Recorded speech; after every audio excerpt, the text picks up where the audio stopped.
കാലത്ത് വിശ്വാസത്തികവോടുകൂടി യാത്ര ചെയ്യുവാൻ നമുക്ക് എല്ലാവർക്കും ഇടയായി തീരട്ടെ എന്ന് ആശംസിക്കുന്നു. യേശുക്രിസ്തുവുമായുള്ളതായ ഒരു വിശ്വാസ ജീവിത യാത്ര, നമ്മുടെ വിശ്വാസ ജീവിത പടകിൽ അമരക്കാരനായിട്ട് യേശുക്രിസ്തുവിനെ കയറ്റേണ്ടിയിരിക്കുന്നു. നമ്മുടെ ഇടത്തോട്ടാണോ വലത്തോട്ടാണോ എന്ന് പോകുന്നതിന് ആകുലപ്പെടുമ്പോൾ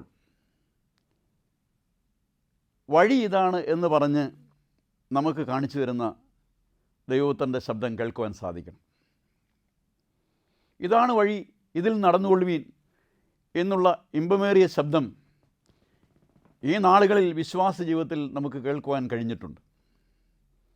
തുടർ ജീവിതത്തിലും അപ്രകാരം വഴി കാണിച്ചു തരുന്നതായ യേശുനാഥനെ നമ്മുടെ വിശ്വാസ ജീവിത വഞ്ചിയുടെ അമരക്കാരനായി കയറ്റേണ്ടിയിരിക്കുന്നു. വിശുദ്ധ മത്തായിയുടെ സുവിശേഷം 14-ാം അധ്യായം വായിക്കുന്ന സമയത്ത് അവിടെ ശിഷ്യന്മാരെല്ലാവരും കൂടെ ഗെനസരത്ത് തടാകത്തിൽ അഥവാ ഗലീല കടലിൽ യാത്ര ചെയ്യുന്ന ഒരു ചിത്രീകരണം പറയുന്നുണ്ട്. ശിഷ്യന്മാർ തനിച്ച് പോവുകയാണ്. യേശു കർത്താവ് 5 അപ്പം കൊണ്ട് 5000 പേരെ പോഷിപ്പിച്ചതിന് ശേഷം ശിഷ്യന്മാരോട് പറയുന്നു, നിങ്ങൾ തിബരിയാസ് കടലിൻ്റെ അക്കരയ്ക്ക് പോകുവിൻ.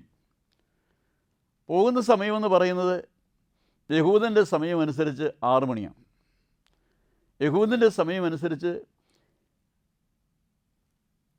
രാത്രിയിലത്തെ 1-ാമത്തെ യാമത്തിലാണ് യാത്ര തിരിച്ചിരിക്കുന്നത്. 6 മണി. 6 മണിക്ക് യാത്ര തിരിച്ചതായ ശിഷ്യന്മാർക്ക് 9 മണി വരെ യാതൊരു കുഴപ്പവും ഉണ്ടാകുന്നു. അവരെല്ലാം മീൻപിടുത്തക്കാരാണ്, തുഴച്ചിലറിയാവുന്നവരാണ്, നീന്തിയിട്ടുള്ളവരാണ്, വല കൊണ്ട് മീൻ പിടിച്ചിട്ടുള്ളവരാണ്. അതുകൊണ്ട് കടലിലെ തിരയോ ആകുലതയോ അല്ലെങ്കിൽ പ്രതിസന്ധികളോ ഒന്നും അവർ വകവയ്ക്കുന്നവരല്ല. എങ്കിലും 1-ാമത്തെ യാമവും 2-ാമത്തെ യാമവും 3-ാമത്തെ യാമവും 3 മണിക്കൂർ വീതം, ഒരു യാമം 3 മണിക്കൂർ വീതം കഴിഞ്ഞു. 4-ാമത്തെ യാമം എത്തിയപ്പോഴേക്കും വെളുപ്പാങ്കാലം 3 മണിക്കാണ്. കാറ്റ് ഇളകി, വള്ളമൊക്കെ കുലുങ്ങി, പേടിച്ച് ഭയപ്പെട്ടതായ ആളുകൾ നിലവിളിച്ചു. ആ നിലവിളി കേട്ടതായ കർത്താവ് അവരോട് പറയുന്ന ഭാഗമുണ്ട്, പേടിക്കേണ്ട സഹോദരങ്ങളെ, ഇത് ഞാനാണ്. ജീവിതത്തിൻ്റെ പരിഭ്രമത്തിൻ്റെ മധ്യത്തിൽ, സങ്കടത്തിൻ്റെ മധ്യത്തിൽ, ആകുലയുടെ മധ്യത്തിൽ, ഭയത്തിൻ്റെ മധ്യത്തിൽ നമുക്കൊക്കെ വന്നു എന്ന് പറഞ്ഞു തരുന്ന ഒരാളുണ്ട്. പേടിക്കണ്ട, ഇത് ഞാനാണ്, ഭയപ്പെടേണ്ട, ഞാൻ ചാരത്തുണ്ട്. ഉണ്ട് അവിടെ നമുക്ക് കാണുവാൻ സാധിക്കുന്നത്, അവരെല്ലാവരുടെ യേശുക്രിസ്തുവിനെ കണ്ട് പടകിൽ കയറിയപ്പോൾ കാറ്റമർന്നു,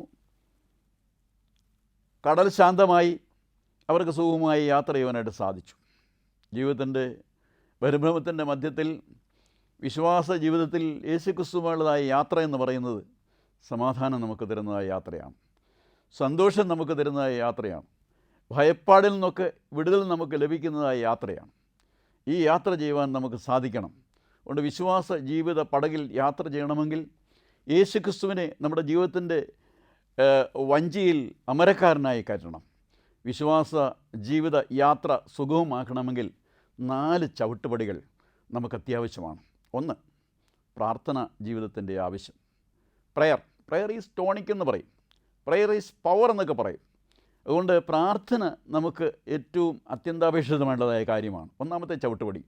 മോർ പ്രയർ സമം more power and more blessing. ഏറെ പ്രാർത്ഥിച്ചാൽ ഏറെ അനുഗ്രഹം. ലെസ് പ്രയർ സമം less power and less blessing.